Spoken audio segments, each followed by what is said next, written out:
एक फकीर ने डॉक्टर साहिबा के साथ रात के अंधेरे में वह कर दिखाया जिसे सुनकर तुम्हारी रूह तक कांप उठेगी। उसकी आंखों में छुपी थी एक खौफनाक बेचैनी और उसकी खामोशी में कोई भयानक राज। लेकिन जब सच का पर्दा उठा तो न सिर्फ डॉक्टर साहिबा बल्कि पूरा शहर सन्न रह गया।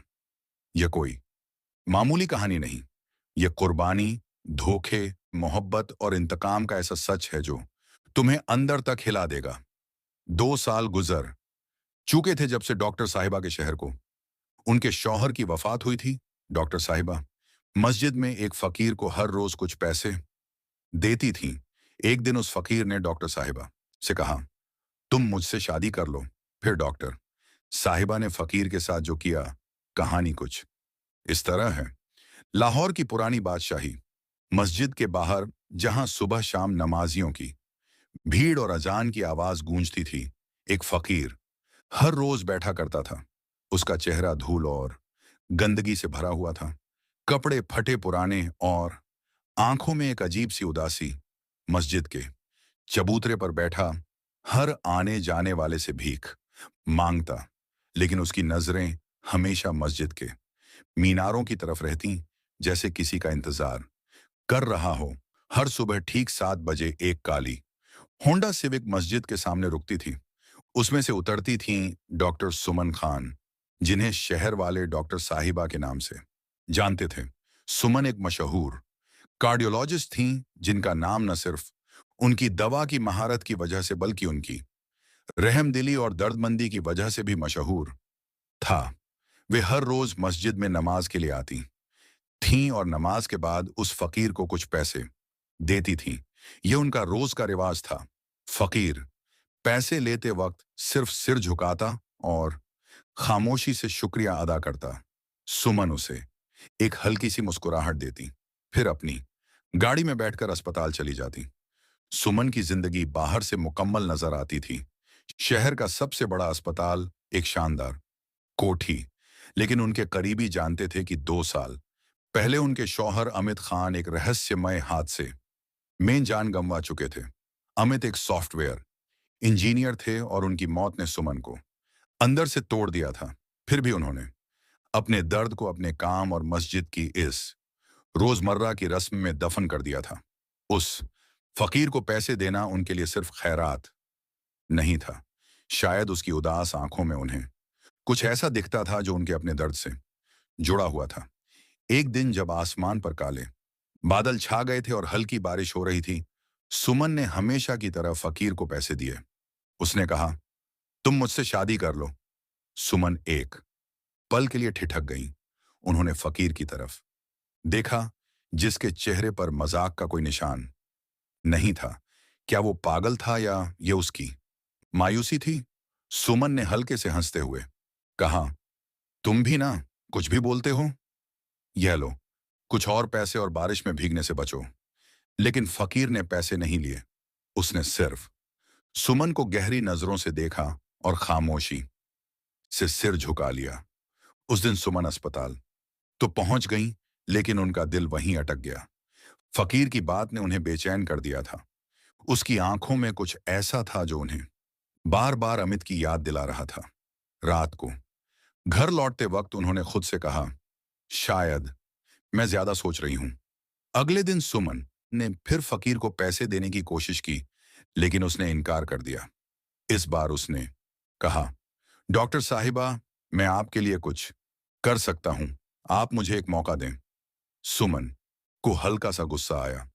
मैं आपका एहतराम करती हूं, इसका मतलब यह नहीं कि आप कुछ भी बोलेंगे। अपनी हद में रहें। उसने कहा, मुझे मालूम है आपको लगता है मैं दीवाना हूं, लेकिन मेरी बात सुने। मैं आपके लिए कुछ ऐसा कर सकता हूं जो कोई और नहीं कर सकता। सुमन को उसकी बातों में एक अजीब सा सुकून महसूस हुआ। उन्होंने उसे गौर से देखा और कहा, है बताओ, तुम क्या कर सकते हो? फकीर ने धीमी आवाज में कहा, डॉक्टर साहिबा, शहर में एक बड़ा नशे का जाल चल रहा है। मैं आपको इसकी खबर दे सकता हूं। सुमन को हैरानी हुई। एक फकीर और इतनी बड़ी खबर। उन्होंने कहा, अच्छा बताओ, क्या खबर है? फकीर ने कहा, कल रात मैंने मस्जिद के पास एक पुराने गोदाम में कुछ लोगों को देखा। वे नशे की दवाओं की सौदेबाजी के बारे में बात कर रहे थे। उसने जगह और कुछ लोगों के हुलिये का जिक्र भी किया। सुमन ने बात को मामूली समझा, लेकिन फिर भी अपने एक पुराने मरीज जो पुलिस इंस्पेक्टर था को यह बात बता दी। अगले दिन इंस्पेक्टर ने सुमन को बताया कि गोदाम में वाकई एक नशे का जाल पकड़ा गया है। पुलिस ने छापा मारा और वहां से बड़ी तादाद में नशीली दवाएं बरामद हुई। सुमन हैरान थी, एक फकीर ने इतनी सही खबर कैसे दी। उन्होंने अगले दिन मस्जिद में फकीर से बात करने का फैसला किया।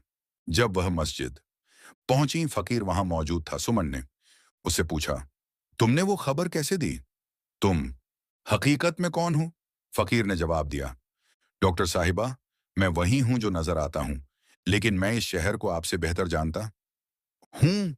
उसकी बातों में एक रहस्य था जो सुमन को उलझा रहा था। सुमन अब उसे सिर्फ एक फकीर नहीं समझती थी, वे समझ गई थी कि इस आदमी के पीछे कोई बड़ा राज है। लेकिन वह यह भी जानती थी कि उसे फौरन दबाव मिलाकर यह राज नहीं खोला जा सकता। सुमन और फकीर के बीच एक अजीब सा रिश्ता बन गया। सुमन अब उसे पैसे नहीं देती थी, बल्कि उससे बातें करती थी। फकीर कभी कभी ऐसी बातें करता जैसे एक दिन उसने कहा, आप कहा करती थीं कि मस्जिद की सीढ़ियों पर बैठकर चाय पीने का मजा ही कुछ और है। सुमन चौंक गई। ये बात उन्होंने सिर्फ अमित से कही थी, लेकिन फौरन खुद को संभाला और मुस्कुराकर बात टाल दी। उसने अपना नाम सागर बताया। अब सुमन के घर के पिछले हिस्से में एक छोटे से कमरे में रहने लगा, लेकिन दिन भर वो मस्जिद के पास ही भीख मांगता और शाम को खामोशी से लौटता। सुमन ने कई बार उससे कहा, सागर, तुम अब भी मस्जिद क्यों जाते हो? मैं तुम्हें सब कुछ दे सकती हूं। लेकिन वो हर बार मुस्कुराकर कहता, डॉक्टर साहिबा, मस्जिद मेरी दुनिया है। वहां मुझे सब कुछ दिखता है, सब कुछ सुनाई देता है। एक दिन सुमन को अस्पताल से एक फोन कॉल आई। शहर की एक बड़ी दवासाज कंपनी के गोदाम में आग लग गई थी। वही गोदाम जहां कुछ हफ्ते पहले सागर के इशारे पर पुलिस ने छापा मारा था। सुमन ने अपने पुलिस अफसर दोस्त से संपर्क किया जो घटनास्थल पर मौजूद था। उसने बताया कि आग में कुछ कागजात बचे हैं जिनमें एक तस्वीर है जो बिल्कुल अमित जैसी दिखती है। तस्वीर के पीछे लिखा है, अमित 2022 फार्मा डील। सुमन का दिल धड़कने लगा। उन्होंने तस्वीर अपने पास रख ली और घर लौट आई। उस रात वह सो न सकी। क्या यह वाकई अमित है? लेकिन वह तो गाड़ी के हादसे में मर गया था। तो यह तस्वीर यहां कैसे, और इस फार्मा कंपनी से उसका क्या संबंध? अगले दिन सुमन ने सागर से इस बारे में बात करने का फैसला किया, लेकिन वह मस्जिद पर नहीं था। सुमन ने उसे खोजा, लेकिन वो जैसे हवा में घुल गया था। शाम को जब सुमन घर लौटी तो देखा कि सागर उनके दरवाजे पर बैठा है। उसका चेहरा उदास और कपड़े गंदे हो चुके थे। सुमन ने गुस्से से पूछा, सागर, तुम कहां थे? मैं तुम्हें खोज रही थी, सागर ने धीमी आवाज में कहा। डॉक्टर साहिबा, मुझे कुछ काम था। फिक्र ना करें। सुमन ने उससे फार्मा कंपनी की तस्वीर के बारे में पूछने का इरादा किया, लेकिन रुकी क्योंकि उन्हें महसूस हुआ कि सागर अभी भी कुछ छिपा रहा है। वह बोली, सागर, क्या तुम इस फार्मा कंपनी को जानते हो? सागर ने एक पल सुमन की आंखों में देखा, फिर नजरें झुका लीं।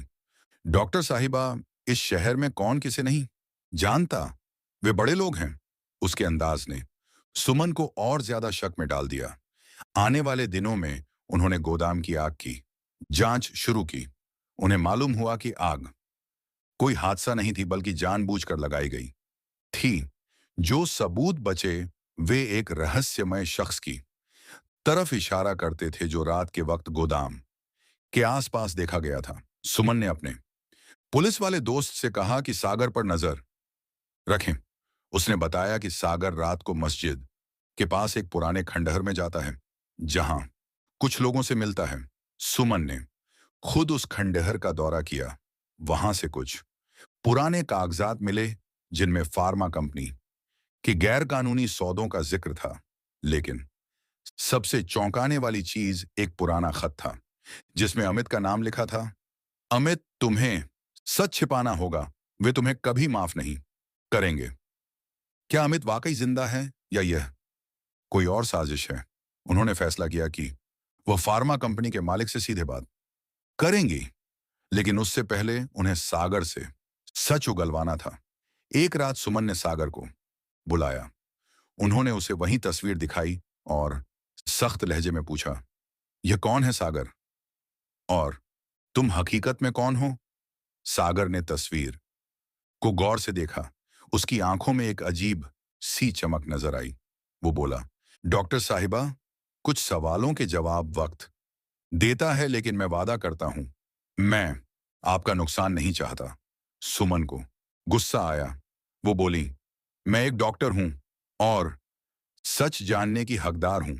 अगर तुमने सच नहीं बताया तो मैं पुलिस को बुलाऊंगी। सागर मुस्कुराया और बोला, डॉक्टर साहिबा, अगर आपने मुझे पुलिस के हवाले कर दिया तो आप उस सच तक कभी नहीं पहुंच पाएंगी जिसकी आप तलाश में हैं। उसी रात सागर ने सुमन को एक और सुराग दिया। कहा कि फार्मा कंपनी के दफ्तर में एक गुप्त तहखाना है जहां वे सारे गैर कानूनी सबूत रखते हैं। सुमन ने फौरन पुलिस को खबर दी। पुलिस ने छापा मारा। तहखाने से नशीली दवाओं की तस्करी, पैसे की हेरा फेरी और ऐसे कागजात मिले जिनमें बार बार अमित का नाम आ रहा था। कई कर्मचारी गिरफ्तार हो गए, लेकिन सुमन अब भी उलझन में थी। सागर अब और ज्यादा रहस्यमय हो चुका था। वो अक्सर रात को गायब हो जाता और सुबह ऐसे लौटता जैसे कुछ हुआ ही ना हो। सुमन ने अपने दोस्त विनोद से पूछा कि डीएनए रिपोर्ट कब मिलेगी। विनोद ने कहा 2 दिन में नतीजा आ जाएगा।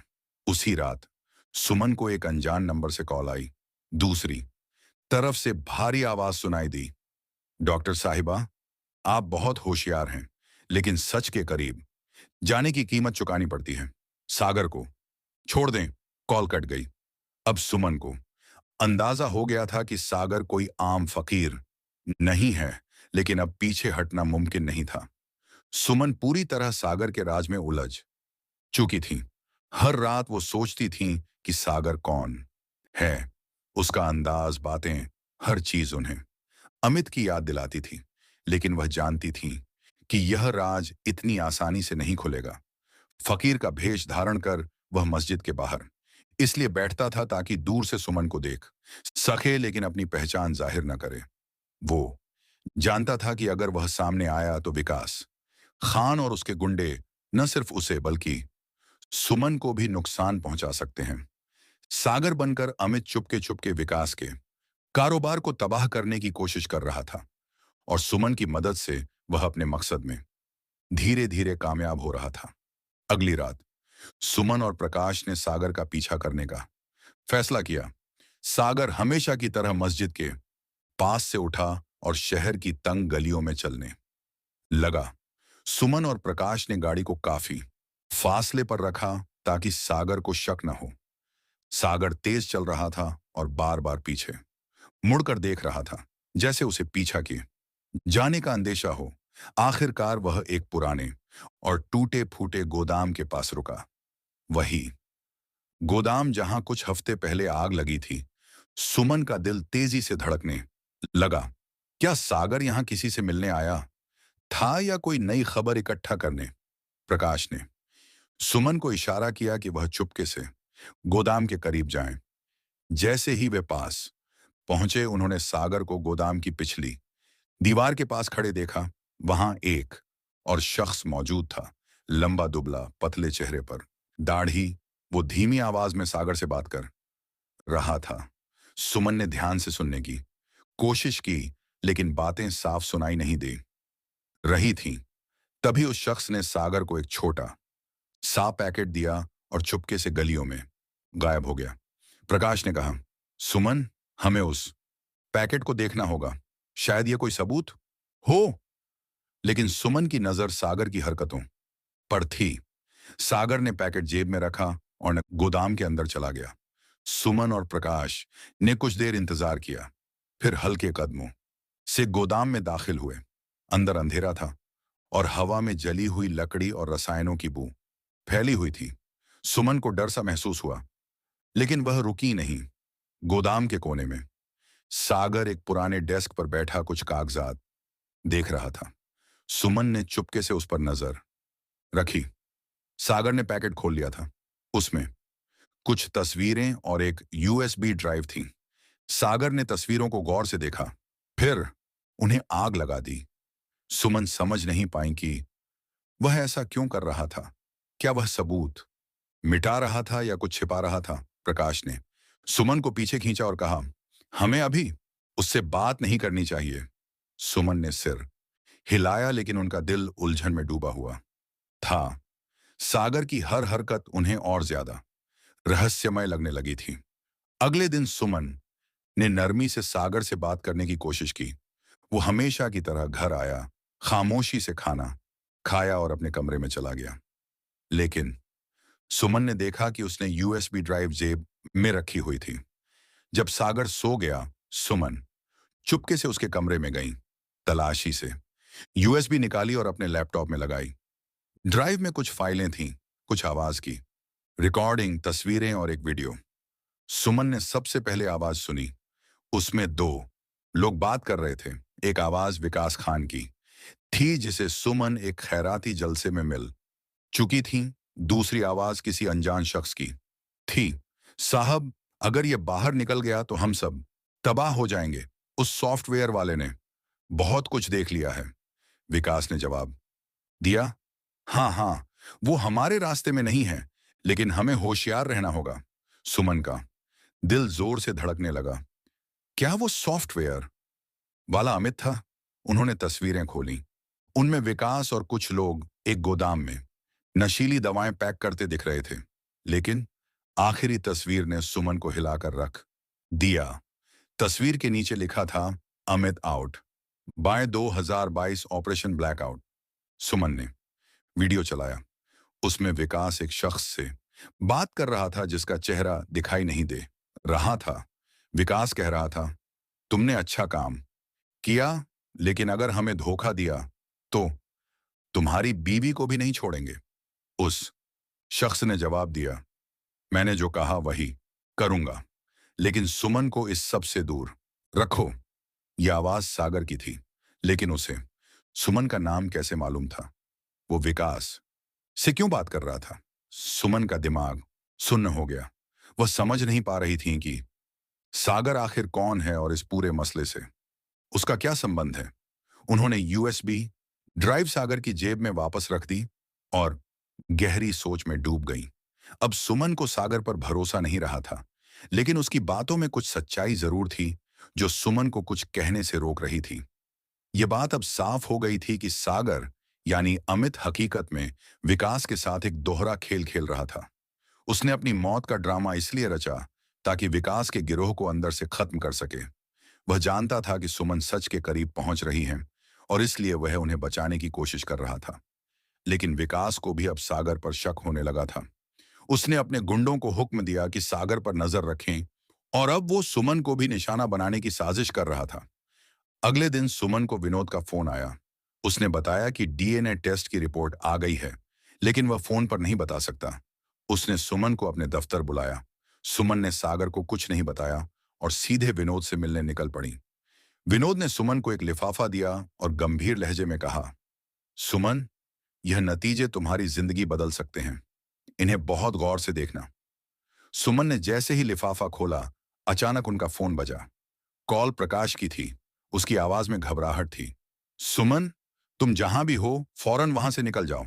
सागर को कुछ लोग उठाकर ले गए हैं। मेरा शक है कि यह विकास के आदमी हैं। दोस्तों, अगर आप इसे आगे की कहानी जानना चाहते हैं तो कमेंट बॉक्स में पार्ट 2 लिखें। हम इसका पार्ट 2 जरूर बनेंगे। और आपको यह वीडियो कैसी लगी, हमें कमेंट बॉक्स में अपनी राय जरूर दीजिएगा। वीडियो अच्छी लगी हो तो वीडियो को लाइक जरूर करें और साथ ही अपने कुछ करीबी लोग तक शेयर जरूर करें ताकि और भी इस वीडियो को देख सके। और आपकी यही गुजारिश है कि आप हमारे YouTube चैनल मोहम्मद ईशान 1 को अभी सब्सक्राइब कर लें। मिलते हैं अगली वीडियो में। अल्लाह हाफिज।